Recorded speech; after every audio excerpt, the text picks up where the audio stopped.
السلام عليكم ورحمة الله وبركاته.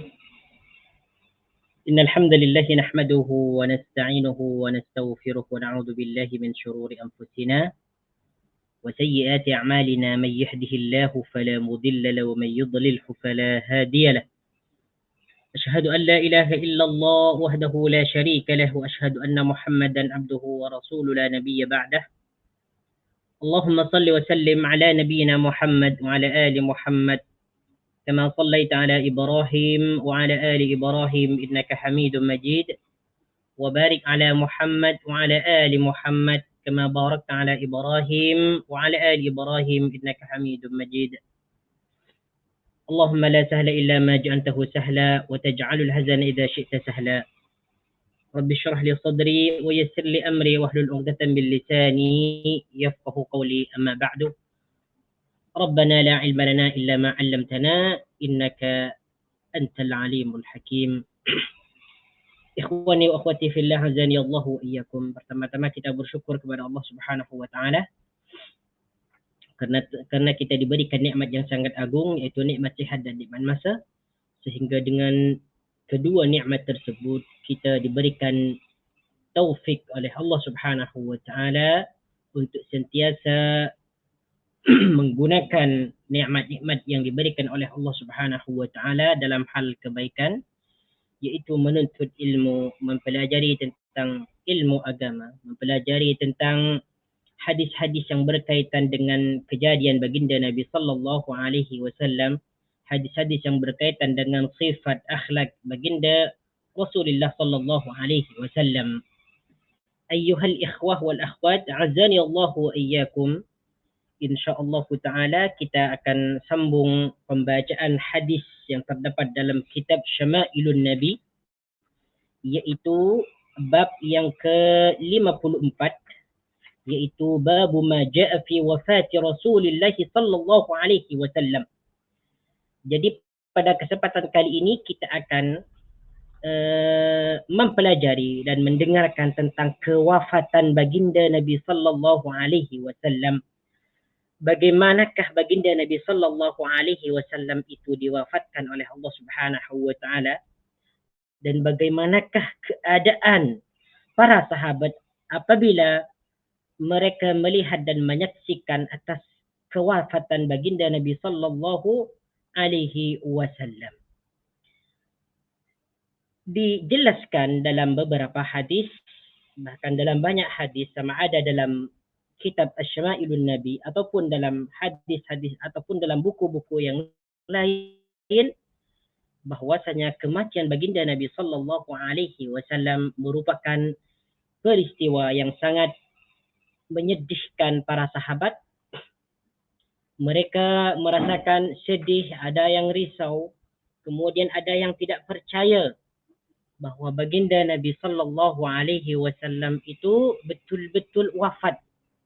Bahkan salah seorang sahabat yang mulia, yaitu Sayyiduna Umar radhiyallahu anhu, ketika baginda diwafatkan, ya, beliau itu merasa tidak percaya sehingga dia berkata, aku tidak mau mendengar seseorang yang menyebut atau yang mengatakan bahwasanya baginda Nabi sallallahu alaihi wasallam itu wafat. Siapa yang mengatakan bahwa baginda Nabi itu wafat, maka aku akan penggal dia dengan pedangku. Ini perasaan seorang sahabat ketika mengetahui bahwasanya baginda Nabi sallallahu alaihi wasallam adalah wafat. Seakan-akan dia tidak percaya, sehingga dia berkata kepada sahabat yang lain, siapa yang mengatakan bahwa Nabi Muhammad itu sudah wafat, aku akan penggal dia dengan pedangku. Ini pernyataan Umar radhiyallahu anhu. Baik.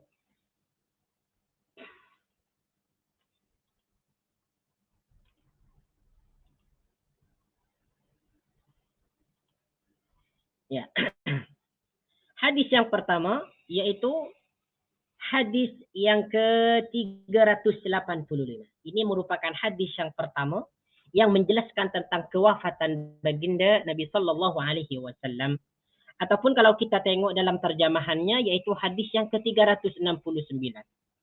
Dan hadis ini dibawakan oleh sahabatnya yang mulia yaitu Anas bin Malik. Anis Zuhri an Anas bin Malik قال آخر نظرة نظرتها إلى رسول الله صلى الله عليه وسلم كشف الستارة يوم الاثنين فنظرت إلى وجهه كأنه ورقة مصحف والناس خلف أبي بكر فأشار إلى الناس أن اثبتوا وأبو بكر يؤمهم وألقى السجف وتوفي رسول الله صلى الله عليه wasallam min akhir dzalikal yaum. Inilah hadis yang pertama yang menjelaskan tentang kewafatan baginda Nabi sallallahu alaihi wasallam. Anas bin Malik menceritakan, dia berkata, "Akhiru nazratin nazartuka ila Rasulillah."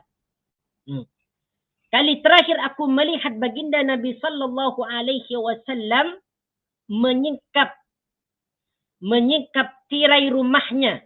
Ya, menyingkap tirai rumahnya di waktu Isnin. Jadi kata Anas bin Malik, aku tengok terakhir kali aku memandang baginda Nabi sallallahu alaihi wasallam menyingkap tirainya. Ya, menyingkap tirainya yaitu kain tabir yang menjadi dinding di antara rumah baginda Nabi sallallahu alaihi wasallam dengan masjid. Sebab rumah baginda Nabi sallallahu alaihi wasallam dengan masjid sangat dekat sekali, hanya dibatasi oleh kain tirai saja. Oleh kain tabir yaitu tirai saja. Jadi ketika itu kata Anas bin Malik, aku tengok baginda Nabi terakhir kali dia menyingkap tirai. Untuk apa beliau baginda Nabi sallallahu alaihi wasallam menyingkap tirai? Untuk melihat para sahabat. Dia tengok sahabatnya macam mana sahabatnya itu di masjid. Kemudian Anas bin Malik mengatakan, "Fanadhartu ila wajhihi ka'annahu waraqatu mushafin wan nasu khalfa Abi Bakr." Aku tengok wajah baginda Nabi sallallahu alaihi wasallam. Aku memandang wajahnya seperti lembaran mushaf, yaitu indah, bersih, cerah. Kata Anas bin Malik. Ya, "Ka'annahu waraqatu mushafin wan nasu khalfa Abi Bakr." Sedangkan para sahabat salat di belakang Abu Bakar. Maksudnya para sahabat ini bermakmum kepada Abu Bakar. Jadi ketika para sahabat salat dengan Abu Bakar, baginda Nabi membuka tirainya, menengok macam mana keadaan sahabat baginda salat bersama Abu Bakar. Dia tengok semuanya. Karena ketika itu baginda Nabi sallallahu alaihi wasallam sedang menghadapi kematiannya.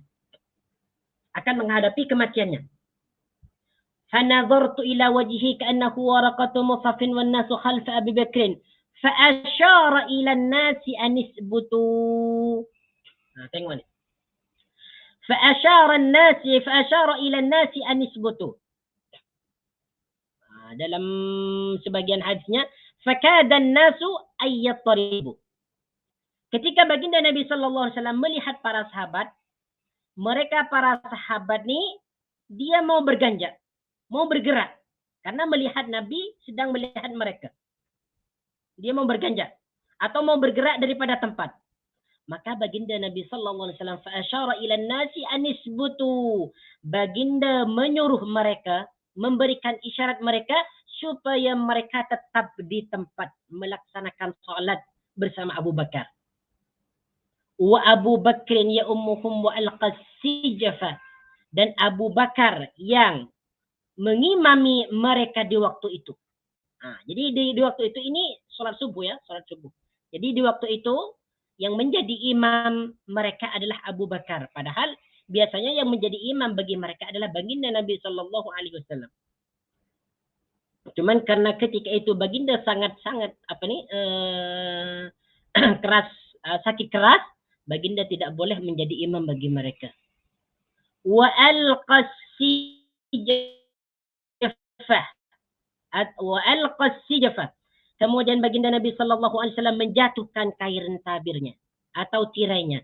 Setelah baginda tengok para sahabat melaksanakan salat, baginda Nabi sallallahu alaihi wasallam menurunkan tirainya wa tuwaffi ya Rasulullah sallallahu alaihi wasallam min akhir dzalikal yaum. Selepas itu baginda wafat pada penghujung hari itu. Inilah kewafatan baginda Nabi sallallahu alaihi wasallam. Jadi sebelum baginda Nabi sallallahu alaihi wasallam meninggalkan dunia, beliau itu sempat melihat lagi, memandang lagi bagaimana keadaan sahabatnya ketika mereka solat. Lalu setelah beliau memandang para sahabatnya mengerjakan solat, baginda terus menutup tirainya, lalu baginda diwafatkan di hari itu juga.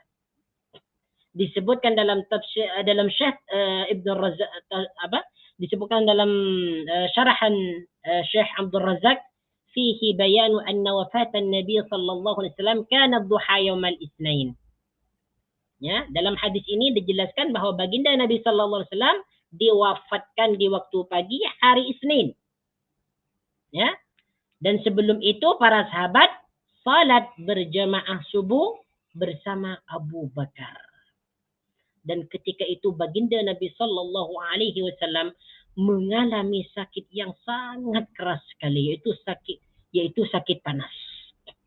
Akan dijelaskan dalam hadis berikutnya nanti ya. Nah, kemudian kita pergi kepada hadis yang ke-370. Ini merupakan hadis yang kedua yang menjelaskan tentang kewafatan baginda Nabi sallallahu alaihi wasallam. Jadi apa yang dipikirkan oleh baginda Nabi sallallahu alaihi wasallam sebelum wafat? Yang dipikirkan oleh beliau adalah para sahabatnya. Beliau tidak memikirkan tentang dunia, tentang apa yang akan ditinggalkan untuk keluarganya, tidak memikirkan harta, tidak meninggalkan sesuatu pun yang berkaitan dunia. Tetapi beliau itu memikirkan tentang bagaimana keadaan sahabatnya. Sehingga sebelum beliau wafat, masih lagi sempat beliau menengok para sahabatnya yang salat berjemaah bersama Abu Bakar radhiyallahu anhu. Kemudian hadis yang ke-386. Ya. Hadis yang ke-386 dalam terjemahan dia hadis yang ke-370. An Aisyah, ini merupakan hadis yang dibawakan oleh Aisyah, istri baginda Nabi sallallahu alaihi wasallam yang menjelaskan tentang kewafatan baginda Nabi. An Aisyah qalat kuntu mustanidatan Nabiy sallallahu alaihi wasallam ila sadri atau qalat ila hijri fada'a bi tastin liyabula fihi thumma bala famata. Masya-Allah tabarakallah rahman. Kata Aisyah, kuntu mustanidan Nabi ila sadri. Kata Aisyah radhiyallahu an, aku menyandarkan baginda Nabi sallallahu alaihi wasallam ke dadaku. Karena ketika itu baginda Nabi sallallahu alaihi wasallam sangat sakit keras sehingga beliau itu disandarkan, diletakkan di pangkuan Aisyah radhiyallahu anha. Ya, diletakkan di pangkuan Aisyah radhiyallahu anha.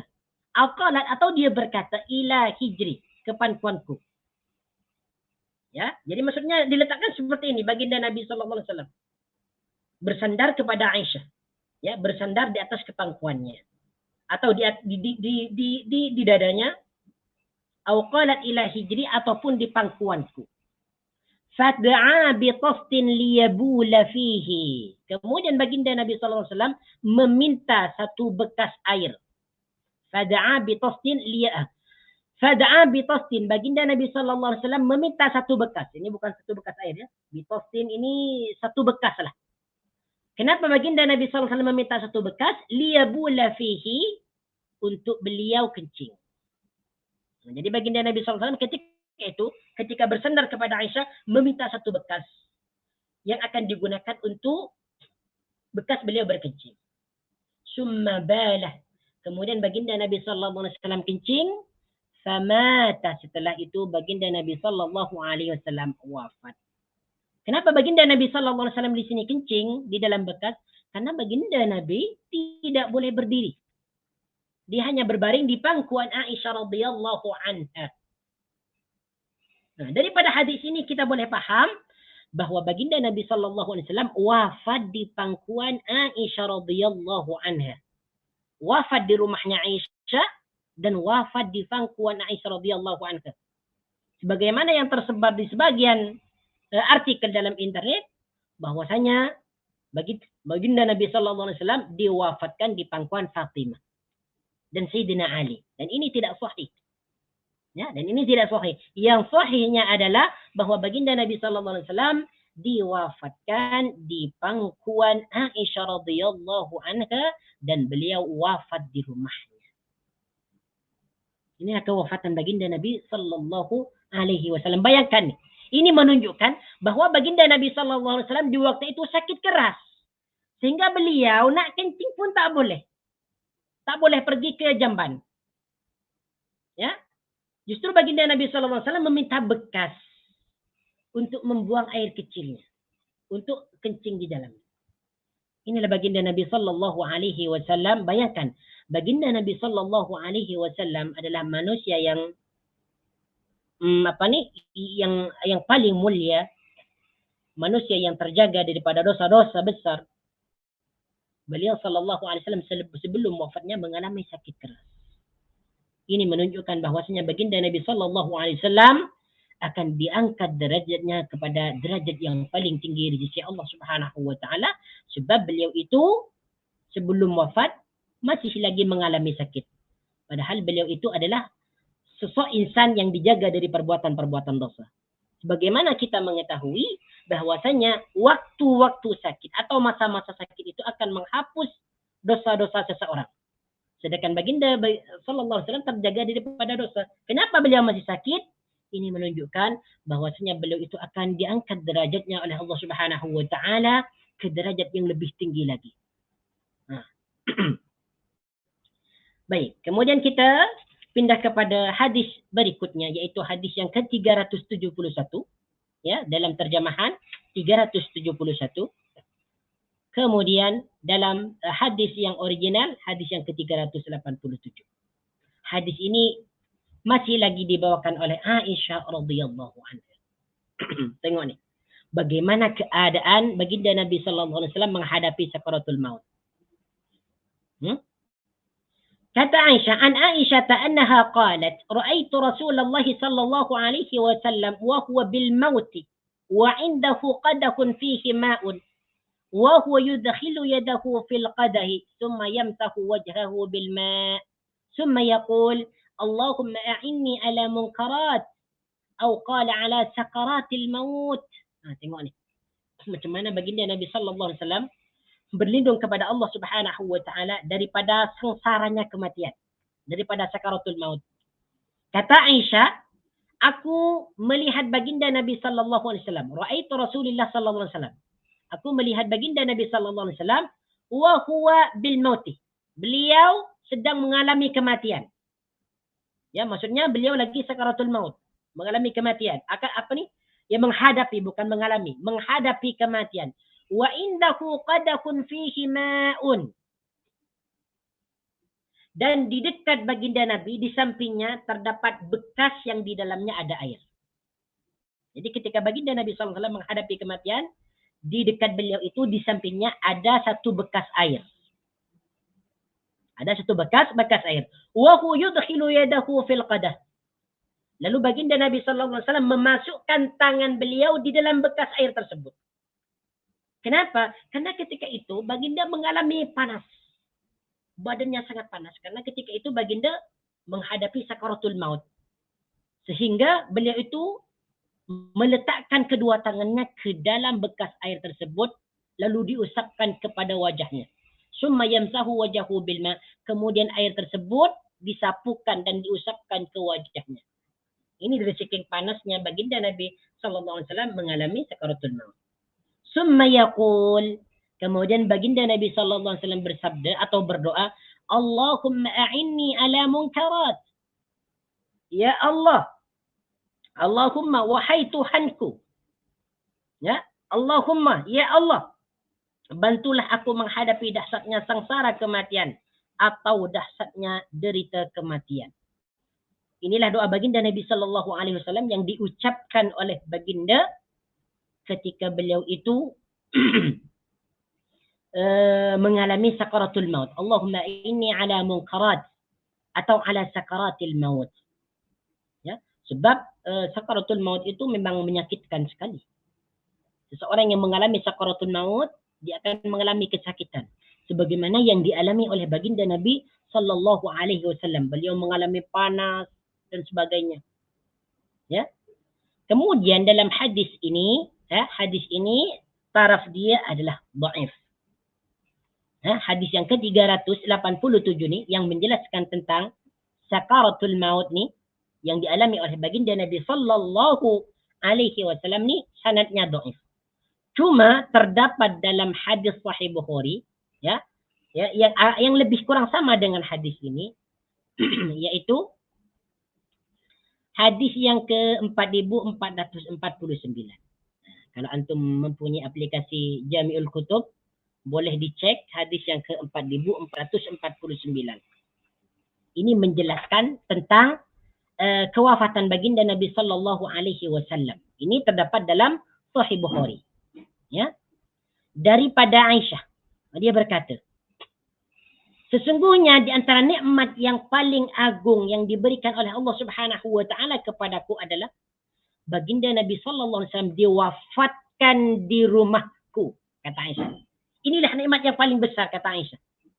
Ya, nikmat yang paling besar yang diberikan oleh Allah Subhanahu wa taala kepadaku, baginda diwafatkan di rumahku, wa fi yaumi, dan di hariku, wa baina sahri wa nahri, dan berada di pangkuanku. Ya, wa anna Allah jama'a baina riqi wa riqihi 'inda mautihi, dakhala alayya Abdurrahman wa biyadihi siwak. Ketika itu, ya, ketika baginda Nabi sallallahu alaihi wasallam berada di pangkuanku, berbaring di pangkuanku, datanglah seorang sahabat yang bernama Abdurrahman membawa siwak. Wa ana mustanidatun Rasulullah sallallahu alaihi wasallam, dan aku menyandarkan baginda Nabi sallallahu alaihi wasallam ke pangkuanku.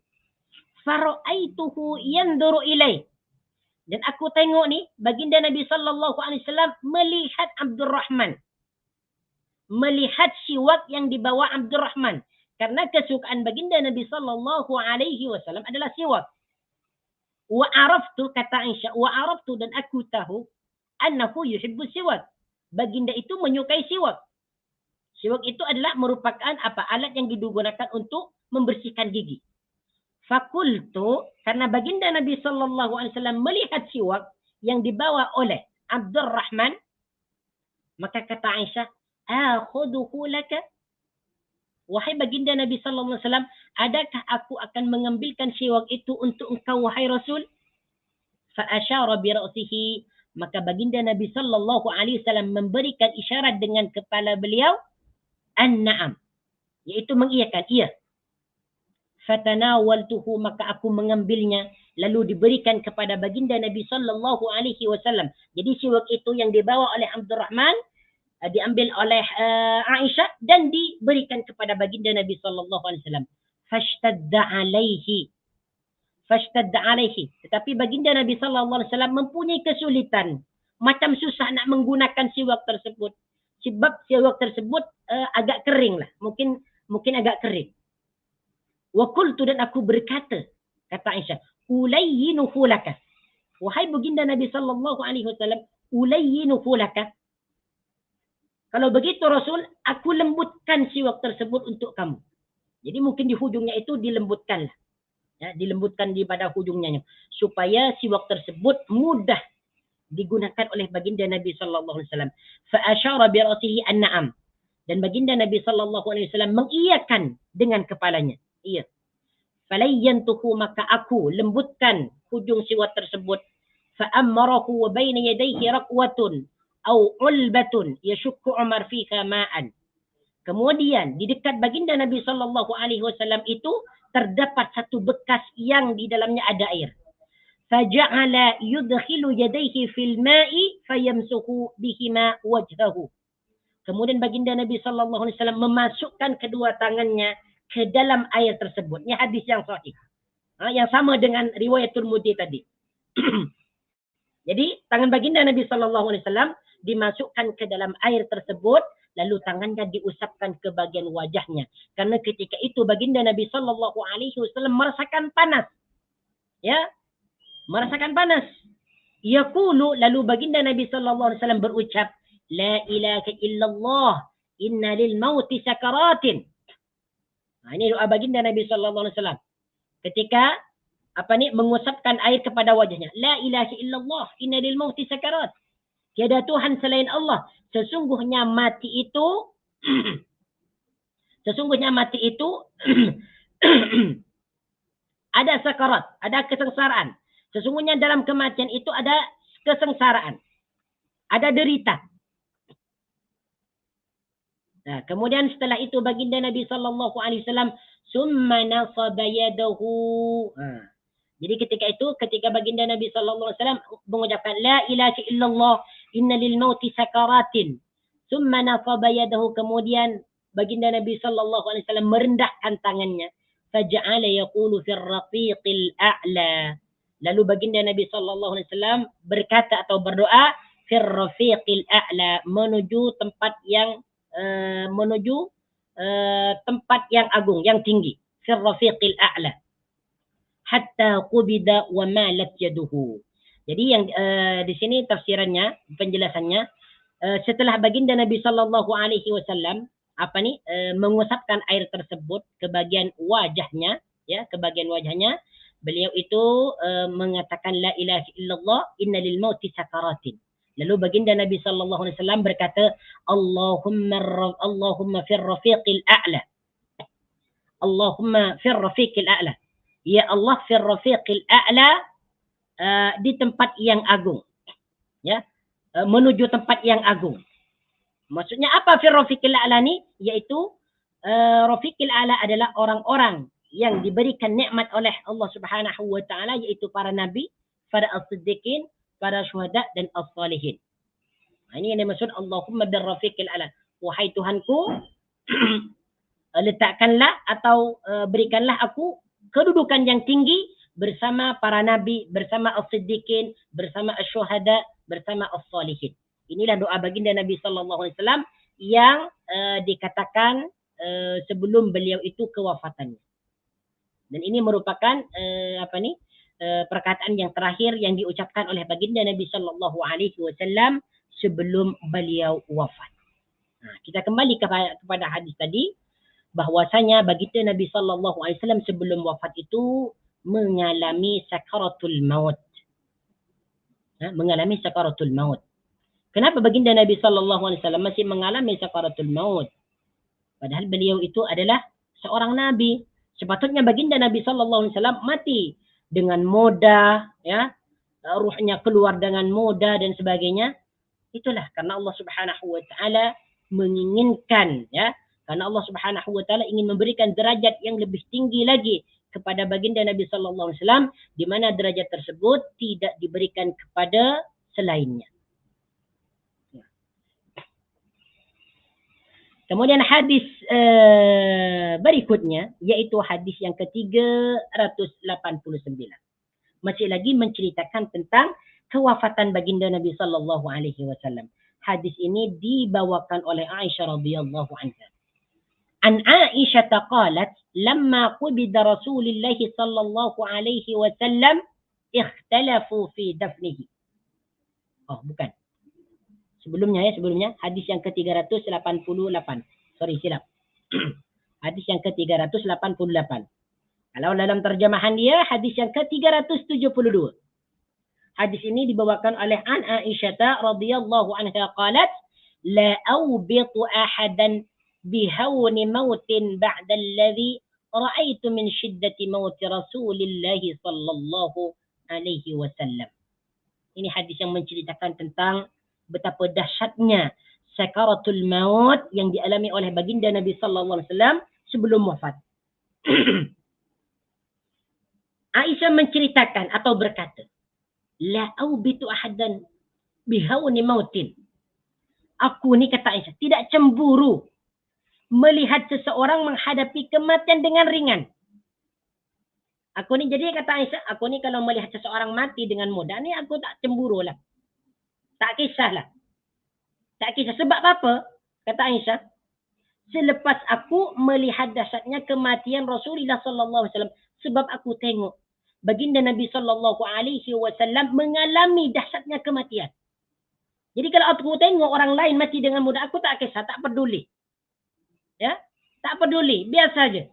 Sebab aku tengok baginda Nabi sallallahu alaihi wasallam itu mati, di mana sebelum matinya itu mengalami dahsyatnya kematian, mengalami sakaratul maut. Ini menunjukkan bahwasanya seseorang yang mati dengan mudah itu belum tentu dia akan mendapatkan rahmat di sisi Allah Subhanahu wa taala di dalam kubur dan di dalam akhirat. Ya. Sebab baginda Nabi sallallahu alaihi wasallam sebagai insan yang kamil, yang sempurna, yang terbaik, yang dijamin masuk surga, masih mengalami sakaratul maut sebelum baginda wafat. sebelum baginda wafat. Masya Allah, tabarakar rahman. Inilah seorang nabi yang paling mulia. Baik, kita pergi lagi kepada hadis yang ke-373. Dalam hadis originalnya, yaitu hadis yang ke berapa nih? 389.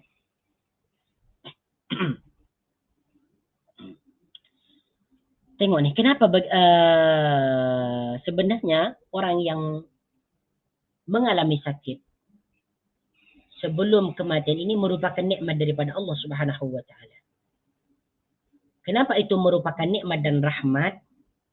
Karena orang yang mengalami sakit sebelum kematiannya, dia akan dihapuskan dosa-dosanya. Sebagaimana disebutkan dalam hadis yang lain, dan hadis ini kalau tak silap hasan atau sahih, sa'atul amrad tudhibna sa'atul khataya. Sa'atul amrad tudhibna sa'atul khataya. Masa-masa orang sakit sebelum kematiannya akan menghapuskan dosa-dosanya. Ini disebutkan dalam hadis yang lain. Jadi apabila seseorang itu mengalami sakit sebelum kematiannya, itu sebuah rahmat dan nikmat daripada Allah Subhanahu wa taala, karena Allah Subhanahu wa taala akan menghapuskan dosanya. Sebagaimana disebutkan dalam hadis yang lain juga, ya. Dalam Sahih Bukhari disebutkan, "Ma min muslimin yusibuhu adan illa hattahu Allahu anhu tayahu kama tahattu waraqus syajar." Musibah yang dialami oleh seseorang, musibah apa saja, di antaranya sakit sebelum kematian, maka Allah Subhanahu wa taala akan menghapuskan dosa-dosanya berguguran seperti mana berjatuhnya daun daripada pohonnya, daripada pokoknya. Nah, inilah. Jadi itulah musibah yang dialami oleh seseorang itu, termasuk kematian ataupun musibah apa saja, ia akan menggugurkan, akan menjatuhkan, akan menghapuskan dosa-dosanya seperti mana daun-daun yang berjatuhan daripada pokoknya. Ini makanya saya katakan tadi, bahwasanya sakit yang dialami seseorang sebelum kematian itu merupakan rahmat dan nikmat daripada Allah Subhanahu wa taala, karena dosanya dihapuskan. Kalau dosanya dihapuskan, maka insya Allah kemungkinan besar dia akan mendapatkan rahmat di dalam kubur dan akan mendapatkan hisab yang ringan nanti di yaumil qiyamah. Nah, baik. Kita pindah kepada hadis berikutnya, yaitu hadis yang ke-389. Hadis ini dibawakan oleh Aisyah radhiyallahu anha. An Aisyah qalat, "Lamma qubida Rasulullah sallallahu alaihi wasallam ikhtalafu fi dafnihi." Nah, tengok nih, hadis ini menceritakan bagaimanakah keadaan para sahabat setelah baginda Nabi ini meninggal. فقال أبو بكر سمعت من رسول الله صلى الله عليه وسلم شيئا ما نسيته قال ما قبض الله نبيا إلا في الموضع الذي يحب أن يدفن فيه ادفنوه في موضع فراشه. Tengok ni, ya, kata Aisyah radhiyallahu anha, ketika atau setelah baginda Nabi sallallahu alaihi wasallam ini diwafatkan, para sahabat ini berselisih, saling bertanya satu sama lain. Ya, para sahabat ini saling bertanya atau bermusyawarah, ya, tentang mengenai kebumian baginda Nabi sallallahu alaihi wasallam. Jadi para sahabat bertanya, adakah baginda Nabi sallallahu alaihi wasallam akan dikebumikan, akan dikuburkan? Ya, sedangkan dia adalah seorang nabi. Jadi mereka masih berselisih, masih bertanya satu sama lain. Macam mana nih? Baginda Nabi akan dikuburkan ke atau tidak? Sebab dia adalah nabi. Faqala Abu Bakrin, lalu Abu Bakar menjawab, "Sami'tu min Rasulillah, aku mendengar sesuatu daripada Rasulullah sallallahu alaihi wasallam yang aku tidak akan pernah melupakannya." kata Abu Bakar. Ya, apa dia? Ma qabadallahu nabiyyan illa fil mawdi'il ladzi yuhibbu an yudfana fihi. Nah, yaitu baginda Nabi berkata, Allah tidak mencabut nyawa seseorang nabi kecuali di tempat yang baginda suka sebagai tempat dikuburkan. Oleh itu, idfinuhu fi mawdi'i firashihi, kuburkan, kebumikan Rasulullah sallallahu alaihi wasallam di tempat letaknya alas tidur baginda. Nah, tengok ni. Jadi para sahabat yang bertanya itu, tadi akankah baginda Nabi sallallahu alaihi wasallam ini dikuburkan atau tidak? Maka Abu Bakar menjawab, kata Abu Bakar, kuburkan baginda Nabi sallallahu alaihi wasallam di tempat yang ia sukai untuk dikuburkan. Di mana? Yaitu di rumah beliau sendiri. Nah, jadi tempat kubur baginda Nabi sallallahu alaihi wasallam yang sekarang itu memang rumah sendirilah, memang rumah baginda Nabi sallallahu alaihi wasallam sendiri. Kalau yang sudah pergi ke sana, yang pergi ke Mekah, insya-Allah tahu di mana kubur baginda Nabi sallallahu alaihi wasallam ditempatkan. Nah, itulah tempat baginda Nabi sallallahu alaihi wasallam bersama Aisyah radhiyallahu anha. Nah. Jadi kata Syekh Abdul Razak di sini, ikhtilafuhum fi dafnihi min jihatain. Ya. Perbezaan mereka atau mereka berselisih di dalam mengkebumikan baginda Nabi sallallahu alaihi wasallam ini ada dua wajah. Jadi perkataan mereka, ikhtalafu fi dafnihi, mereka berselisih ya tentang pengebumian baginda Nabi sallallahu alaihi wasallam. Ini ada dua wajah. Ada dua kemungkinan. Yang pertama, hal yudfanu aw la yudfanu. Adakah baginda Nabi ini mau dikebumikan, mau dikuburkan ataupun tidak? Jadi para sahabat bertanya demikian sebab baginda Nabi ini adalah seorang nabi. Kemudian yang kedua, in kana yudfanu, apabila baginda Nabi mau dikuburkan, fa fi ayyi makanin yudfanu, di manakah beliau itu mau dikuburkan? Inilah sahabat baginda Nabi sallallahu alaihi wasallam yang berselisih, saling bertanya satu sama lain. Kalau baginda mau dikubur, mau dikebumikan, di manakah tempat yang paling sesuai untuk dikebumikan? Jadi inilah yang dipertanyakan oleh mereka nih. Yang menjadi soalan untuk mereka nih.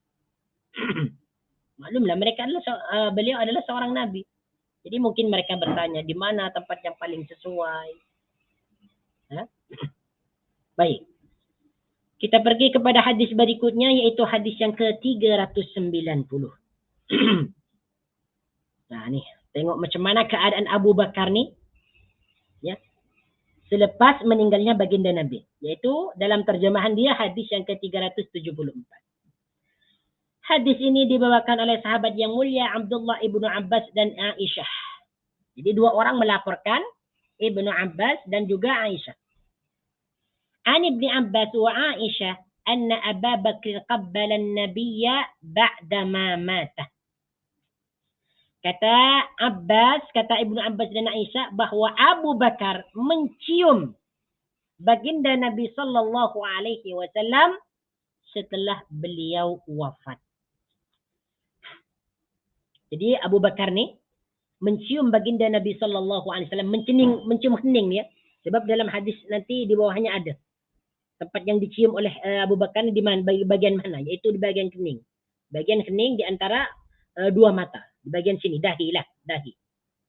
Jadi baginda Abu Bakar ni selepas baginda wafat itu dicium dahinya. Bagian kening ni dicium oleh Abu Bakar radhiyallahu anhu. Ini menunjukkan betapa sayangnya Abu Bakar kepada baginda Nabi sallallahu alaihi wasallam, dan memang sahabat yang paling sayang, yang paling dekat, yang paling mencintai baginda Nabi sallallahu alaihi wasallam adalah Abu Bakar.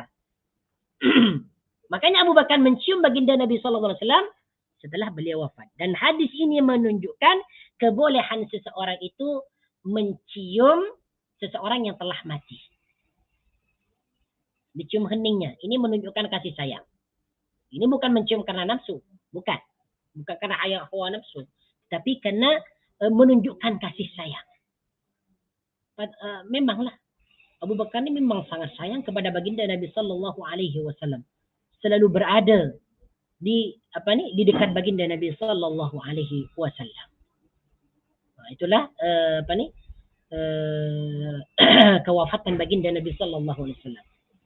Hadis yang ke-391. Kalau kita tengok dalam terjemahan dia hadis yang ke-375.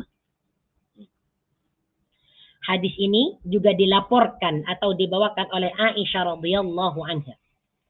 An Aisyah anna Abu Bakr dakhala 'ala an-nabiy sallallahu alaihi wasallam ba'da wafatihi فوضع فمه بين عينيه ووضع يديه على ساعديه وقال ونبيا وصفيا وخليلا. Tengok ni. Kata Aisyah, sesungguhnya Abu Bakar masuk ke rumah baginda Nabi sallallahu alaihi wasallam setelah beliau wafat. Jadi setelah beliau wafat tu memang Abu Bakar ketika baginda Nabi sallallahu alaihi wasallam wafat tidak ada di rumah. Ketika baginda Nabi sallallahu alaihi wasallam wafat, Abu Bakar tidak ada di rumah. Setelah baginda Nabi sallallahu alaihi wasallam wafat, datanglah Abu Bakar. Fa wada'a famahu baina 'ainaihi. Maka Abu Bakar ni meletakkan mulutnya di antara dua mata baginda. Maksud apa? Mengecup hening baginda Nabi, mengecup dahinya. Wa wada'a yadayhi ala sa'idayhi, dan meletakkan kedua tangannya di lengannya. Wa qala, dan berkata, wa nabiyya wa safiyya wa khalilah, yang artinya aduhai Nabi, wa Safiyya, wahai kekasihku, wa Khalila, wahai kekasihku.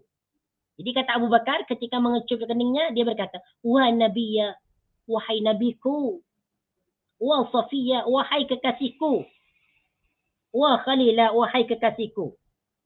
Safiyya ni boleh diartikan makhluk pilihan ataupun kekasih. Lebih kurang sama lah. Wa Nabiyya, wa Safiyya, wa Khalila. Diciumlah kening baginda Nabi sallallahu alaihi wasallam, dikecup. Masya-Allah, tabarakar rahman.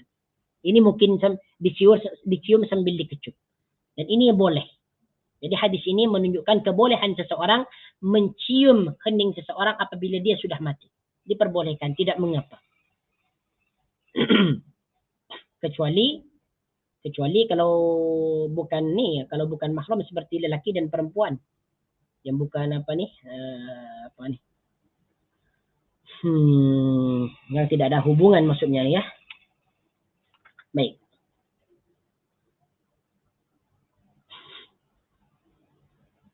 Dalam hadis tadi yang dimaksud bagi Abu Bakar meletakkan kedua tangannya di atas kedua lengan baginda Nabi sallallahu alaihi wasallam, tafsiran dia menurut Imam Al-Baijuri, tafsiran yang lebih tepat adalah Abu Bakar meletakkan dua tangannya di pelipis Rasulullah, memegang tepi kening, kemudian mengecup dahi. Masya Allah, tabarakar rahman. Ya, inilah kewafatan baginda Nabi sallallahu alaihi wasallam. Hadis yang ke-392 masih lagi menceritakan tentang kewafatan baginda Nabi sallallahu alaihi wasallam. Dan hadis ini dibawakan oleh sahabat yang mulia Anas bin Malik. An Anas قال لما كان اليوم الذي دخل فيه رسول الله صلى الله عليه وسلم المدينة أضاء منها كل شيء فلما كان اليوم الذي مات فيه أظلم منها كل شيء وما نفضنا أيدينا من التراب وإنا لفي دفنه صلى الله عليه وسلم حتى أنكرنا قلوبنا. ما شاء الله تبارك الرحمن. Kata Anas bin Malik, ketika di hari di mana baginda Nabi sallallahu alaihi wasallam memasuki kota Madinah, adha'a minha kulla syai'in. Apa yang ada sekitar Madinah itu menjadi cerah. Jadi kata Anas bin Malik, pertama kali baginda Nabi sallallahu alaihi wasallam memasuki Madinah, apa yang ada di sekitar Madinah itu cerah. Jadi wajah-wajah para sahabat Ansar dan Muhajirin ini kelihatan cerah. Bahagia, senang, happy. Karena telah datang Nabi mereka, seorang pemimpin mereka telah datang, cerah semua. Kelihatan bahagia. Nampak cerah dari muka mereka. Falamma kana al-yawmu alladhi mata fihi adlama minha kullu syai'in. Maka apabila baginda Nabi sallallahu alaihi wasallam diwafatkan, maka kota tersebut dan sekitarnya menjadi redup. Jadi di hari kematian baginda Nabi sallallahu alaihi wasallam, kota Madinah itu menjadi redup, suram. Macam tak cerah lah. Sebab para sahabat dalam kesusahan, ada yang risau, ada yang merasa begini, merasa kehilangan, merasa gundah, susah, dan sebagainya. Jadi ketika itu merupakan hari yang sangat menjedihkan bagi para sahabat dan keluarga baginda Nabi sallallahu alaihi wasallam. Wa ma nafadna aydiyana min at-turab. Tengok ni. Dan kami belum lagi membersihkan tangan kami daripada debu kubur Rasulullah sallallahu alaihi wasallam. Ketika itu kata Anas bin Malik, kami ini tangan-tangan kami ini ketika itu belum lagi bersih daripada tanah. Sebab kami itu menguburkan baginda Nabi sallallahu alaihi wasallam. Wa inna la fi dafnihi sallallahu alaihi wasallam hatta ankarna qulubana. Yaitu kami sedang menguburkan baginda sehingga kami mengingkari dan tidak mengenali hati kami. Seakan-akan hati para sahabat ingkar. Tidak percaya bahwasanya baginda Nabi sallallahu alaihi wasallam itu telah wafat.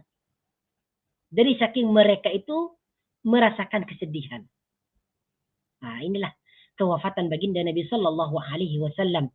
Seorang pemimpin, seorang nabi, seorang rasul. Dan mereka para sahabat ini sebelumnya memang tidak mempunyai seorang nabi sebelum itu. Jadi mereka patut merasa kehilangan. Karena baginda Nabi sallallahu alaihi wasallam adalah sosok insan yang lebih dicintai oleh mereka daripada keluarganya dan saudaranya dan sebagainya. Kalau kita kehilangan seorang tua, contoh kata orang tua kita mati, mak kita mati, betapa kehilangannya kita. Ada yang nangis, ada yang begini dan begitu. Masya Allah. Sahabat lebih daripada itu. Sebab para sahabat lebih mencintai baginda Nabi sallallahu alaihi wasallam daripada keluarganya. Masya Allah. Tabarakallah. Sehinggalah yang sudah disebutkan tadi, Umar berkata, sesiapa yang mengatakan bahwa Nabi itu wafat, aku penggal dia dengan pedangku. Masya Allah. Tabarakallah. Adakah Umar pernah mengatakan kalimat seperti itu apabila keluarganya mati? Tidak pernah. Inilah kecintaan sahabat kepada baginda Nabi sallallahu alaihi wasallam. Masya-Allah, tabarakallah. Kita pindah kepada hadis berikutnya, yaitu hadis yang ke-393. Masih lagi menjelaskan tentang kematian baginda Nabi sallallahu alaihi wasallam. Bilakah baginda Nabi itu diwafatkan? Tengok ni. Hadis ini dibawakan oleh Aisyah radhiyallahu anha. An Aisyah qalat, tuwaffiya Rasulullah sallallahu alaihi wasallam yaumal isnain. Ya. Hadis ini tarafnya sahih dan hadis ini juga dikeluarkan tengok ni. Tuwaffiya Rasulullah sallallahu alaihi wasallam juga dikeluarkan dalam dalam Sunan At-Tirmidzi oleh Abu Isa At-Tirmidzi.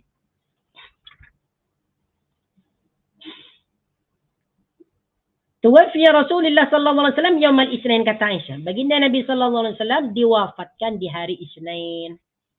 Jadi diingatlah ya, hari kewafatan baginda Nabi sallallahu alaihi wasallam yaitu pada hari Isnin.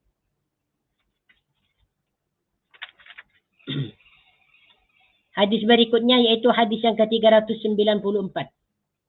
Dalam terjemahan hadis yang ke-378. Hadis ini dilaporkan oleh Muhammad Al-Baqir bin Ali Zainal Abidin bin Husain berkata, An Ja'far bin Muhammadin an abihi qala, ubida Rasulullah sallallahu alaihi wasallam yawm al-isnain, فمكث ذلك يوم وليلة الثلاثاء ودفن من الليل. Tengok ni. Ya.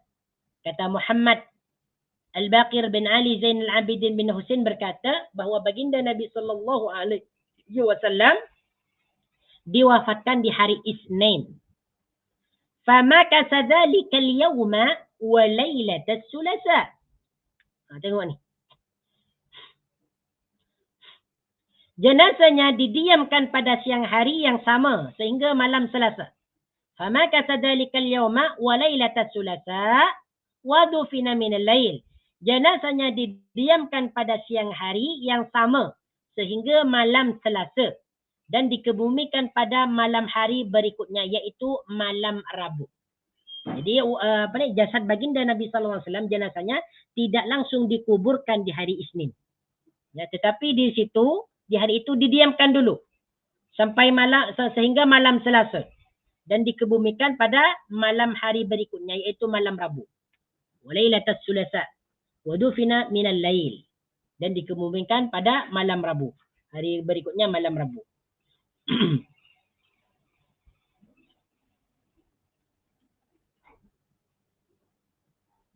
Nah, berarti kalau dikebumikan malam hari Selasa berarti maknanya malam Rabu lah berarti. Malam Rabu. Jadi jasad baginda Nabi sallallahu alaihi wasallam dikebumikan di hari Selasa malam Rabu. Wa qala Sufyan wa qala ghayruhu yusma'u sautul masahi min akhiril lail. Sufyan bin Uyainah berkata, selain Muhammad Al-Bakir berkata, terdengar sebuah bunyi cangkul tanah pada penghujung malam itu. Jadi maksudnya bahwa di malam itu, ya di malam malam Rabu tu terdengar cangkul yang menggali kuburan untuk baginda Nabi sallallahu alaihi wasallam. Ya. Kemudian di sini dalam syarahnya dalam Musnad Imam Ahmad disebutkan daripada Aisyah radhiyallahu anha, qalat dia berkata, ma alimna bidafni Rasulillah sallallahu alaihi wasallam hatta sami'tu sawtal masahi min akhiril laili lailatal arbi'a. Apa yang kita ketahui tentang pengebumian baginda Nabi sallallahu alaihi wasallam sehingga kami mendengar suara cangkul di akhir malam iaitu malam Rabu. Maksudnya baginda Nabi sallallahu alaihi wasallam dikebumikan hari Selasa malam Rabu. Nah, itu maksudnya. Sebab hari Isnin beliau wafat dan tidak langsung dikebumikan, tetapi didiamkan dulu jenazahnya sehingga dikebumikan pada hari Selasa malam Rabu. Okay. Dan taraf daripada hadis ini adalah hasan. Baik, kita pergi kepada hadis berikutnya iaitu hadis yang ke-379. Hadis yang ke-350, hadis yang ke-395 dalam hadis dalam buku originalnya, dalam terjemahan dia hadis yang ke-379. Hadis ini dibawakan oleh Abdurrahman bin Auf. An Abdurrahman bin Auf qala tuwaffi Rasulullah sallallahu alaihi wasallam yawm al-Itsnain wa dufina yawm al-Thulatsa. Baginda Nabi sallallahu alaihi wasallam diwafatkan di hari Isnin dan dikebumikan di hari Selasa. Ini lebih kurang sama dengan yang di atas tadi. Nah, kemudian kita sekarang pindah kepada hadis yang lebih panjang. Ini hadis yang menceritakan tentang kewafatan baginda Nabi sallallahu alaihi wasallam. Dan ini hadisnya panjang sekali. Panjang sekali. Dan dan taraf daripada hadis ini adalah sahih. Hadis ini dilaporkan atau dibawakan oleh seorang sahabat yang bernama Salim bin Ubaid. Anda tak baca semua lah, langsung terjemahannya, langsung kita jelaskan. An Salim bin Ubaid, daripada Salim bin Ubaid. Jadi hadis yang ke-396 ni, kalau dalam terjemahan dia, hadis yang ke-380 ini, dia bawakan oleh Salim bin Ubaid, dia berkata, wa kanat lahu suhbatun. Qala, ughmiya ala Rasulillah sallallahu alaihi wasallam fi maradihi fa'afaqah. Masya Allah, tabarakar rahman. Tengok ni. Macam mana keadaan baginda Nabi sallallahu alaihi wasallam sebelum wafat. Kata Salim bin Ubaidah, umiya ala Rasulillah. Baginda Nabi sallallahu alaihi wasallam pernah pingsan dalam sakitnya. Ini tengok ni. Dari saking kerasnya sakit baginda sehingga beliau itu pingsan. tidak mengingat sesuatu yang ada di sekitarnya. Fa'afaqa, kemudian beliau itu sadar. Setelah pingsan, beliau sadar. Faqala, lalu baginda Nabi SAW bersabda, berkata, hadaratis salat. Tengok ni. Apa yang ditanyakan oleh baginda Nabi SAW setelah beliau sadar? Adakah dia bertanya, di mana anakku? Di mana hartaku? Di mana Aisyah? Di mana Fatimah? Tidak. Justru yang ditanyakan oleh baginda Nabi SAW adalah tentang solat. Hadaratis solat. Adakah para sahabat telah mengerjakan solat? Ataupun boleh diartikan, adakah waktu solat telah masuk? Ini menunjukkan betapa baginda Nabi SAW sangat mementingkan solat. Yang ditanyakan oleh baginda pertama kali, setelah beliau sadar daripada pingsannya, beliau bertanya tentang solat. Bukan bertanya, di mana anakku? Kalau kita mungkin akan ditanyakan, di mana anakku? Di mana cucuku? Di mana Ahmad? Di mana Mahmud? Di mana kunci lemari? Di mana ternakku? Di mana kunci kereta? Mungkin itu yang akan kita tanyakan. Mungkinlah salah satunya. Tapi baginda Nabi SAW, apa yang ditanyakan pertama kali? Setelah beliau itu sedar daripada pingsannya adalah solat. Ini menunjukkan betapa pentingnya solat bagi kita. Hadaratis solat, kata baginda. Adakah sudah masuk waktu solat? Ataupun sudah, adakah kalian sudah solat semua? Maka para sahabat menjawab. Faqalu, na'am. Mereka berkata, na'am, iya Rasul. Waktu solat telah masuk. Waktu solat telah masuk. Faqala, maka baginda Nabi SAW berkata, muru Bilalan falyu'adzin. Kalau begitu, suruh Bilal untuk azan. Suruh Bilal untuk azan. Wa muru Abu Bakar ayyusalliya linnas. Dan suruh Abu Bakar untuk salat bersama para sahabat. Jadi kata baginda Nabi SAW, jika waktu salat sudah masuk, maka suruh Bilal untuk azan. Cepat Bilal suruh azan.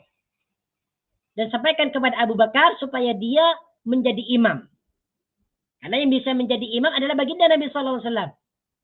Sebab di waktu itu baginda sakit keras, tidak boleh menjadi imam, maka yang disuruh untuk menjadi imam adalah Abu Bakar radhiyallahu anhu. Atau qala bin nas, atau salat bersama manusia, bersama orang ramai.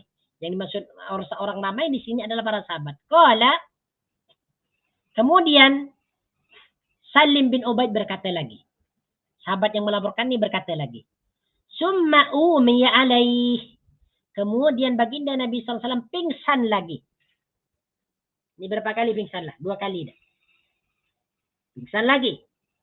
Tadi pingsan, sedar, kemudian pingsan lagi. Fa'afaqah, kemudian baginda Nabi SAW sedar lagi. Faqala, maka beliau bertanya lagi. Hadaratis salat. Dah masuk waktu solat ke? Kata baginda Nabi. Apakah waktu salat sudah masuk? Kata baginda Nabi SAW kepada para sahabat. Faqalu, maka mereka menjawab, na'am. Iya wahai Rasul. Waktu salat sudah masuk. Faqala, maka baginda Nabi SAW berkata, muru Bilalan falyu'adzin. Muru Bilalan falyu'adzin. Suruh Bilal untuk azan. Sebab Bilal ni memang tugasnya untuk azan.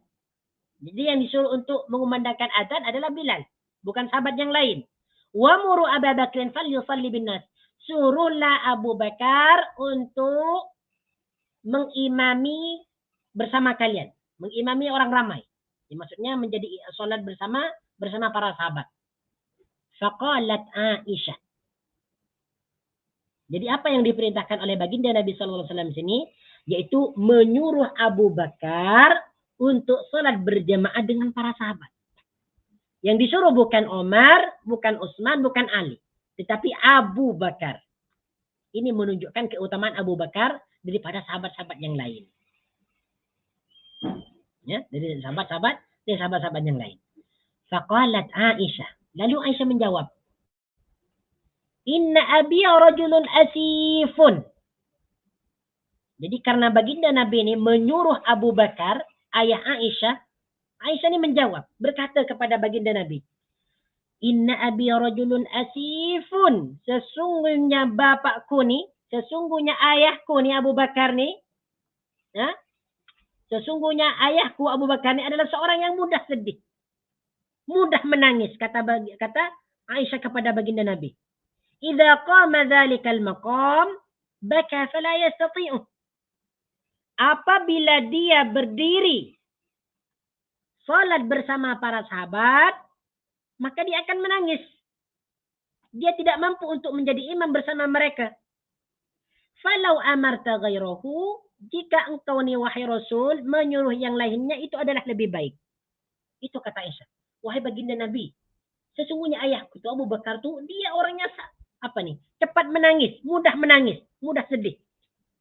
Kalau dia ditunjuk jadi imam bersama para sahabat, maka dia akan menangis. Sebab dia, Abu Bakar ni apabila baca Quran pasti menangis. Jadi saking khusyuknya.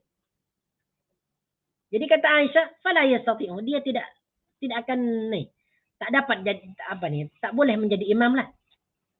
Tapi jika engkau menyuruh sahabat yang lain, itu lebih baik, kata Aisyah. Qala, lalu Salim bin Ubaid berkata, summa ummiya alaihi faqala. Ini yang ketiga kalinya.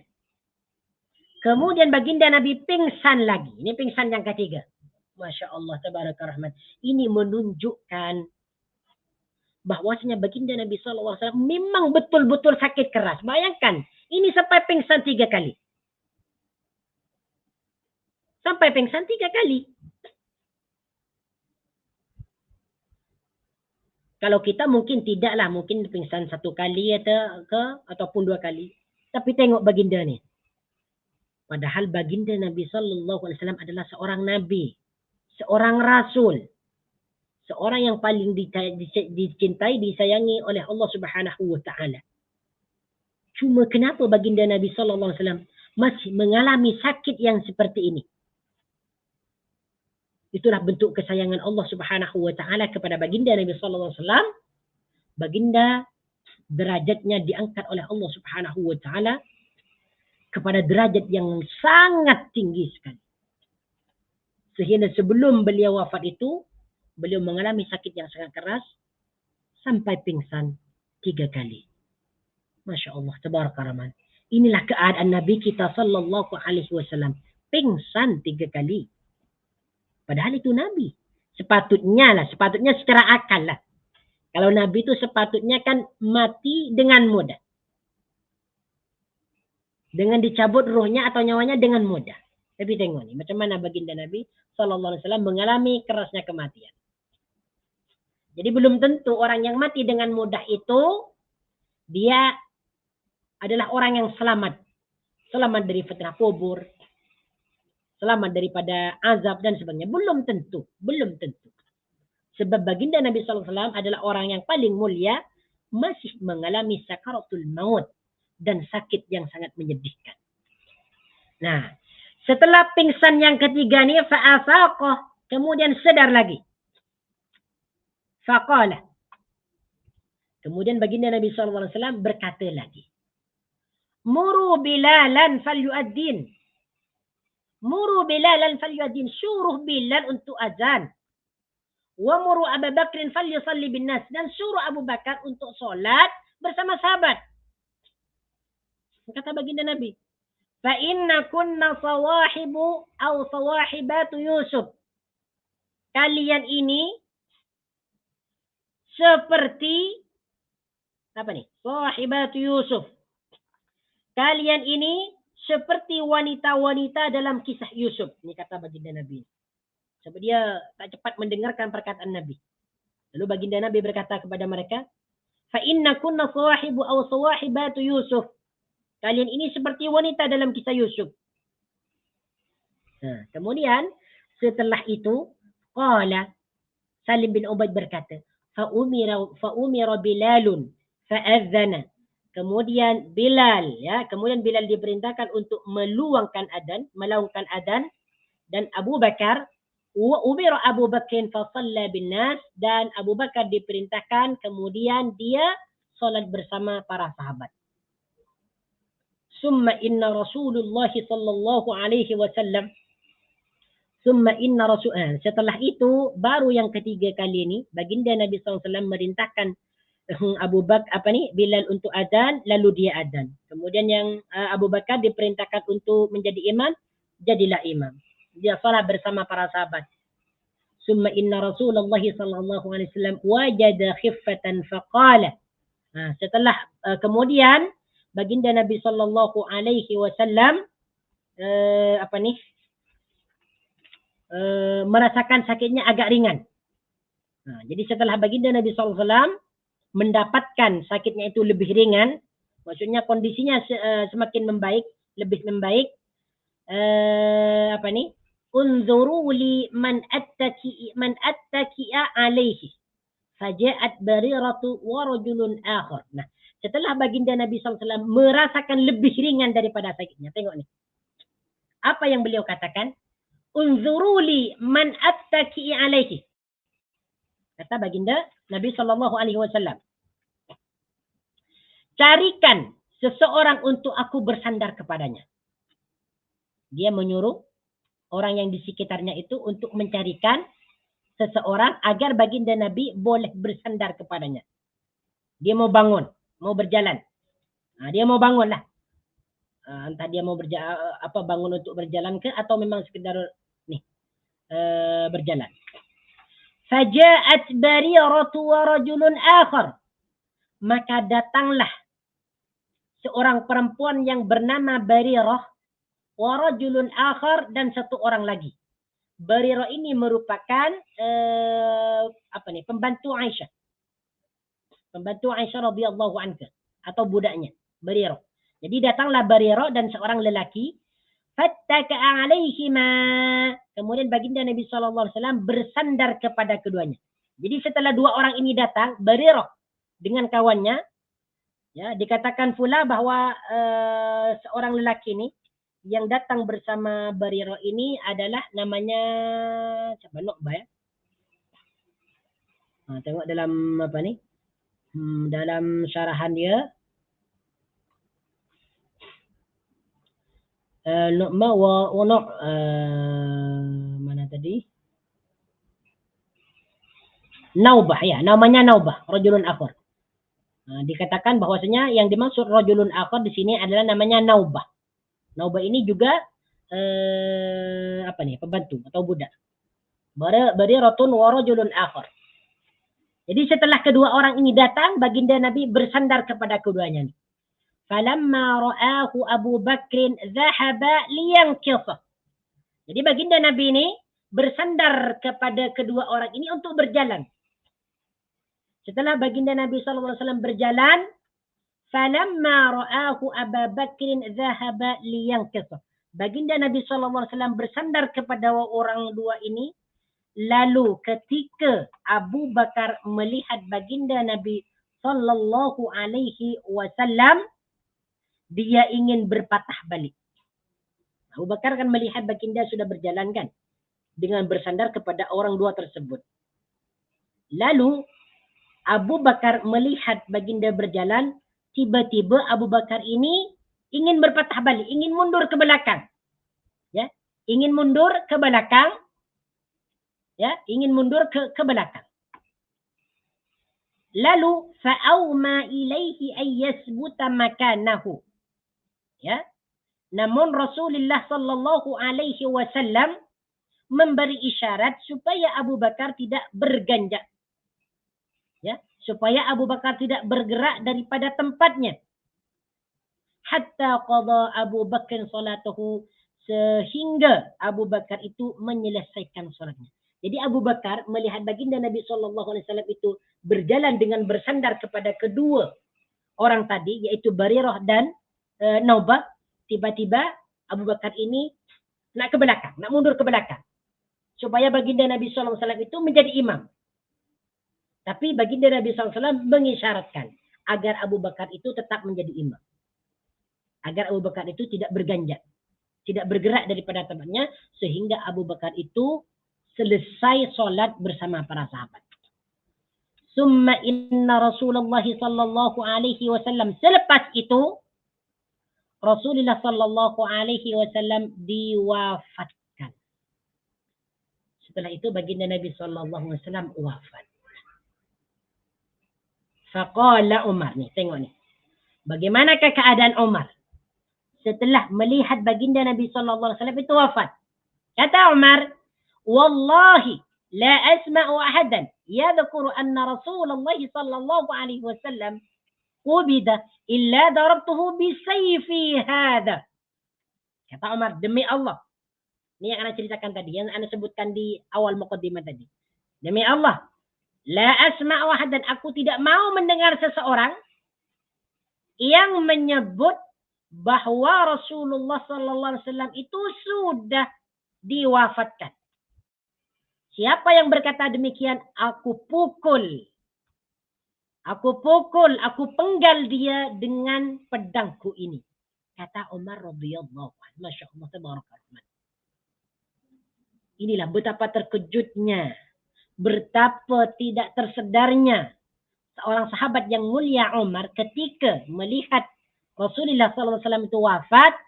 Dia berkata seakan-akan dia tidak percaya Umar bahwa baginda itu wafat. Sehingga dia tidak terima jika baginda Nabi itu dikatakan sudah wafat, sudah mati, maka aku akan penggal dia. Aku pukul dia dengan pedangku ini. Bayangkan hanya seseorang mengatakan baginda mati. Ini dari saking sayangnya, dari saking tidak percayanya bahwasanya baginda Nabi SAW itu wafat. Ya, dalam keadaan seperti itu mungkin ada sahabat yang tak boleh terima lah. Nah, sebab baginda Nabi adalah orang yang paling disayangi kan. Wa kana an-nasu ummiyyin lam yakun fihim nabiyyun qablahu. Dan wa kana an-nasu, ketika itu orang-orang yang ada di situ tidak tahu mahu berbuat apa karena mereka tidak mempunyai nabi sebelumnya. Nah, kebanyakan di waktu itu mereka ni adalah seorang ummi. Mereka ini tidak boleh membaca, tidak boleh menulis. Jadi mereka ni tak boleh berbuat banyak lah tentang kematian baginda Nabi SAW. Sebab sebelum mereka ni memang tak ada nabi lah. Famsakan nas, maka para sahabat ni terdiam. Tak boleh berbuat apa-apa.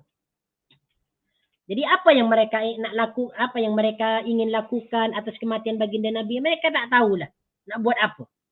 Faqalu, selepas itu mereka berkata, "Ya Salim, wahai Salim, intalik ila sahib Rasulullah sallallahu alaihi wasallam fad'uhu."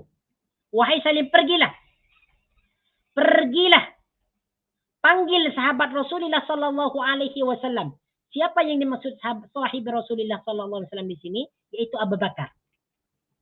Jadi orang-orang ketika itu para sahabat ni, karena mereka tidak tahu apa yang harus mereka perbuat, lantas mereka menyuruh Salim ni untuk memanggil Abu Bakar. Sebab Abu Bakar ketika itu tidak ada di rumah baginda. Ketika kewafatan baginda Nabi SAW, Abu Bakar tidak ada di rumahnya. Fad'uhu fa'ataitu Aba Bakrin wa huwa fil masjid fa'ataituhu abki dahishan. Aku mendatangi Abu Bakar wa huwa fil masjid, sedangkan dia berada di dalam masjid. Fa'ataituhu, aku mendatanginya sedangkan dia menangis dahishan, dalam keadaan kebingungan. Kata Salim, ketika aku mendatangi Abu Bakar ni, aku dapati dia itu duduk di dalam masjid menangis dalam kebingungan. Falamma ra'ani, ketika Abu Bakar melihatku, qala, dia bertanya, "Aku bida Rasulullah sallallahu alaihi wasallam, adakah baginda sudah wafat?" Kata Abu Bakar kepada Salim. Apa perkataan Salim? Salim ni dia tak berani untuk mengatakan bahawa baginda Nabi telah wafat.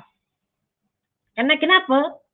Karena tadi sudah mendengar pesan Abu Bakar. Siapa yang berkata bahawa baginda itu sudah mati, aku penggal dia dengan pedangku. Jadi dia tidak berani untuk mengatakan kepada Abu Bakar bahawa baginda sudah mati. Tak berani. Apa yang dia katakan? Qultu, aku berkata, kata Salim. Inna Umar yaqul, sesungguhnya Umar berkata, la asma' wahdan yadhkuru anna Rasulullah sallallahu alaihi wasallam qubida illa darabtuhu bisayfi hada. Aku tidak mau, aku tidak ingin mendengar seseorang yang menyebut bahwa Rasulullah itu sudah wafat kecuali aku penggal dia dengan pedangku ini. Nah, ini yang dijawab oleh Salim ni. Dia tidak mengatakan iya, tidak. Dia hanya menyampaikan bahwa Umar berkata, aku tidak mau mendengar seseorang yang menyebut sesungguhnya baginda telah diwafatkan kecuali aku penggal dia dengan pedangku ini. Faqala li, kemudian Abu Bakar berkata kepadaku, Intalik, pergilah. Fantalaqtu ma'ahu, maka aku pergi bersama Abu Bakar. Faja'a huwa wan nasu qad dakhulu ala Rasulillah sallallahu alaihi wasallam. Kemudian datanglah Abu Bakar dan orang-orang di situ telah memasuki bilik baginda Nabi sallallahu alaihi wasallam. Jadi dalam bilik baginda Nabi ini sudah dipenuhi oleh oleh sahabat, dipenuhi oleh orang ramai. Faqala, maka Abu Bakar berkata, ya ayyuhan nas, wahai manusia. Ya ayyuhan nas, kata Abu Bakar kepada para sahabat, wahai manusia, wahai orang ramai. Afrijuli, beri aku laluan. Afrijuli, beri aku laluan. Sebab ketika itu orang ramai ingin melihat baginda Nabi sallallahu alaihi wasallam. Fa'afraju lahu faja'a hatta akabba alaihi wa massahu. Orang yang ada di situ memberi laluan untuknya. Abu Bakar datang mendekati jenazah Rasulullah sambil mengusap baginda dan membaca, innaka mayyitun wa innahum mayyitun. Setelah Abu Bakar diberikan laluan, Abu Bakar masuk dan mengusap baginda Nabi sallallahu alaihi wasallam, wajahnya diusap sambil membaca ayat surah Az-Zumar ayat yang ke-30, yaitu innaka mayyitun wa innahum mayyitun. Sesungguhnya kamu ini akan mati dan mereka pun akan mati. Nah, summa qalu, kemudian para sahabat berkata kepada Abu Bakar, ya sahib Rasulullah, wahai sahabat Rasulullah SAW yang paling dekat, aku bida Rasulullah, adakah Rasulullah telah wafat? Qala, Abu Bakar berkata, na'am, iya. Iya, baginda telah wafat. Fa'alimu an qad sadaqah. Dan para sahabat yakin bahwasanya apa yang dikatakan oleh Abu Bakar itu memang betul, bahwa baginda itu sudah mati, sudah wafat. Nah, selepas itu para sahabat bertanya, qalu ya sahib Rasulillah, wahai sahabat Rasul yang paling dekat, ayusalla ala Rasulillah, adakah baginda Nabi mau disalatkan? Adakah baginda Nabi sallallahu alaihi wasallam mau disembahyangkan? Apa kata Abu Bakar? Qala, iya. Naam, iya. Qalu, mereka bertanya, wa kaifa? Macam mana caranya nak solatkan baginda Nabi sallallahu alaihi wasallam? Qala, Abu Bakar berjawab, yadkhulu qaumun fayukabbiruna wa yusalluna wa yad'una. Yang bermaksud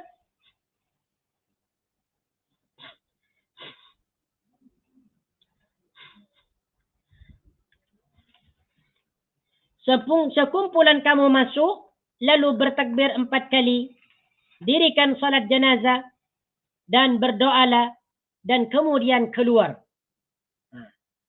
Ya, jadi di sini Abu Bakar berkata, yadkhulu qaumun fayukabbiruna. Sekumpulan kamu masuk, fayukabbiruna, lalu bertakbir 4 kali, wa yusalluna wa yad'una, dan salat dan berdoa, summa yakhrujuna, selepas itu baru keluar. Summa yadkhulu, kemudian summa yadkhulu qaumun fayukabbiruna wa yusalluna wa yad'una summa yakhrujun. Kemudian sekumpulan kamu yang lain bertakbir 4 kali, salat jenazah, berdoa dan keluar. Ini menjelaskan kepada mereka cara untuk mensolatkan jenazah. Hatta yadkhulan nas, sehingga orang-orang ramai itu, sehingga para sahabat masuk semua. Dapat mensolatkan baginda Nabi sallallahu alaihi wasallam. Setelah baginda Nabi sallallahu alaihi wasallam disolatkan, mereka bertanya lagi. Qalu, ya sahib Rasulillah, wahai sahabat Rasulullah yang paling dekat, ayudfan Rasulullah, adakah baginda Nabi mau dikebumikan? Qala, Abu Bakar menjawab, na'am, iya. Qalu aina, mereka bertanya lagi, aina, di mana? Qala, Abu Bakar menjawab, fil makanil ladzi qabadallahu fihi ruhahu, yaitu di tempat di mana ruhnya dicabut oleh Allah Subhanahu wa taala, yaitu di rumahnya sendiri, dikuburkan di rumahnya sendiri, itu di rumahnya Aisyah. Fa inna Allah lam yaqbid ruhahu illa fi makanin tayyibin. Sesungguhnya Allah tidak mencabut ruhnya melainkan dia mencabut di tempat yang sangat baik. Fa'alimu an qad sadaqah. Maka orang ramai tersebut atau para sahabat tahu bahwasanya apa yang dikatakan oleh Abu Bakar itu adalah betul. Summa amarahum an yughassilahu banu abihi. Kemudian Abu Bakar menyuruh orang ramai yang ada di situ menyiapkan kabilah ayah Rasulullah sallallahu alaihi wasallam buat memandikan baginda. Selepas itu wajtama'al muhajiruna yatasyawaruna, dan sahabat muhajirun bermusyawarah atau bermusyawarat. Faqalu, selepas itu kaum muhajirin bermusyawarat mengenai pemilihan khalifah selepas Nabi. Jadi setelah baginda Nabi sallallahu alaihi wasallam ni dimandikan, lalu para sahabat muhajirin ni mereka mengadakan mesyuarat. Bermusyawarat mengenai pemilihan khalifah selepas Nabi. Siapakah yang nak ditunjuk sebagai khalifah, sebagai pengganti Nabi? Faqalu, maka mereka berkata, intalik bina ila ikhwanina minal ansar, nudkhilukum ma'ana fi hadzal amri. Mereka berkata, mari kita semua pergi bertemu dengan saudara kita kaum Ansar. Kita ajak mereka sama-sama berbincang masalah ini, yaitu masalah pemilihan khalifah selepas Nabi.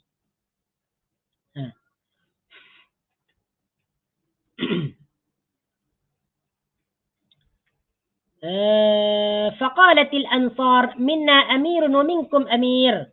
Lalu seorang daripada kaum Ansar, yaitu Al-Hubab bin Al-Munzir berkata, daripada kalangan kami seorang pemimpin, daripada kalangan kalian adalah seorang pemimpin.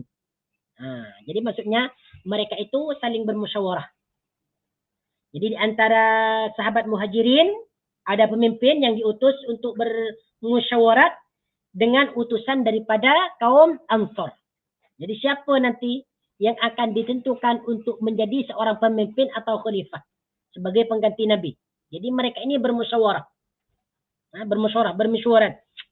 Mengadakan meeting untuk menentukan siapa khalifah. Siapa khalifah atau pengganti Nabi sallallahu alaihi wasallam. Faqala Umar bin Al-Khattab. Kemudian Umar bin Al-Khattab berkata, man lahu mislu hadhihi salasih. Jadi di sini Umar ini memberikan usulan. Man lahu mislu hadhihi salas. Siapa yang memiliki 3 keutamaan dalam ayat ini. Jadi Umar itu membacakan sebuah ayat di mana ayat tersebut menceritakan seseorang yang memiliki 3 keutamaan. Ayat yang dibaca adalah surah At-Taubah ayat yang ke-40. A'udzubillahi minasyaitonirrajim. Thaniya itsnaini idh huma fil ghari idh yaqulu li sahibihi la tahzan innallaha ma'ana. Yang bermaksud sedang dia seseorang daripada 2 sahabat semasa mereka berlindung di dalam gua. ketika dia berkata kepada sahabatnya, janganlah engkau berduka cita, sesungguhnya Allah bersama kita. Ayat ini yang dibaca oleh Umar bin Al-Khattab radhiyallahu anhu. Dalam ayat ini diceritakan tentang seseorang yang memiliki 3 keutamaan. Ya. Keutamaan yang pertama adalah di sini disebutkan keutamaan yang pertama yaitu mana tadi syarahan dia. Dalam ayat tersebut disebutkan keutamaan yang pertama adalah Saniyasnani idhuma fil ghar,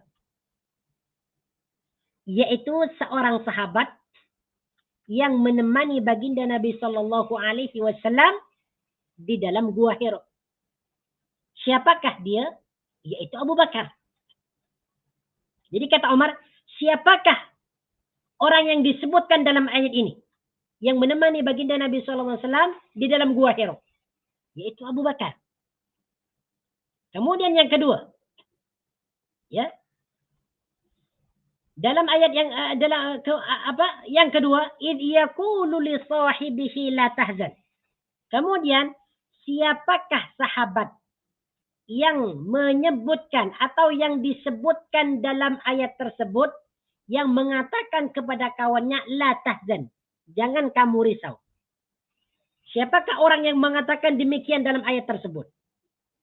Atau siapakah sahabat yang disebutkan dalam ayat tersebut yang mengatakan kepada baginda Nabi, la tahzan, jangan engkau risau. Jangan engkau risau. Yaitu Abu Bakar. Kemudian yang ketiga, innallaha ma'ana. Di sini ada perkataan ma'ana, bersama kami. Bersama kami ini dikhususkan kepada siapa? Al-ma'iyah. Al-ma'iyah, kebersamaan ini ya dikhususkan kepada siapa? Ya tentu kepada baginda Nabi dan juga kepada Abu Bakar. Maka ayat ini mempunyai 3 kriteria. Jadi yang pertama, yang bersama baginda Nabi sallallahu alaihi wasallam di dalam gua adalah Abu Bakar. Adalah Abu Bakar. Kemudian yang kedua, yang disebutkan bersama baginda Nabi sallallahu alaihi wasallam di dalam gua tersebut adalah Abu Bakar. Kemudian pengkhususan kebersamaan atau ma'iyah di dalam ayat tersebut adalah Abu Bakar. Jadi ketiga karakteristik yang terdapat dalam ayat ini adalah semuanya adalah Abu Bakar. Maka yang pantas untuk menjadi pemimpin atau khalifah selepas kewafatan baginda Nabi sallallahu alaihi wasallam adalah Abu Bakar. Maka di sini disebutkan ya, man huma la tahzan innallaha ma'ana. Man huma, siapakah kedua mereka? La tahzan innallaha ma'ana. Yaitu Abu Bakar dan baginda Nabi. Qala summa basata yadahu fabaya'ahu wa baya'ahu an-nasu bai'atan hasanatan jamilatan. Ya, setelah itu Umar menghulurkan tangan lalu membaiat Abu Bakar. Orang ramai di situ turut membaiat baginda dengan baiat yang baik dan indah. Jadi para sahabat yang lain ini membaiat Abu Bakar menjadi khalifah selepas kewafatan baginda Nabi sallallahu alaihi wasallam. Naam. Hada wallahu taala alam. Insyaallah taala kita akan sambung pada minggu hadapan. Masih lagi ada beberapa hadis yang berkaitan dengan kewafatan baginda Nabi sallallahu alaihi wasallam. InsyaAllah masih ada 1 atau 2 pertemuan lagi tentang pembacaan kitab Syama'ilun Nabi sallallahu alaihi wasallam. Nah, selebihnya kurang maaf, selebihnya ana memohon maaf apabila ada kesalahan dan kesilapan itu datangnya daripada saya sendiri. Apabila ada kebenaran itu datangnya daripada Allah Subhanahu wa taala. Aqulu qawli hadha astaghfirullahal azim li wa lakum.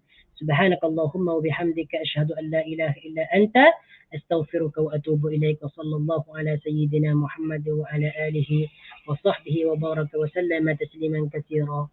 Walhamdulillahi rabbil alamin. Assalamualaikum warahmatullahi wabarakatuh.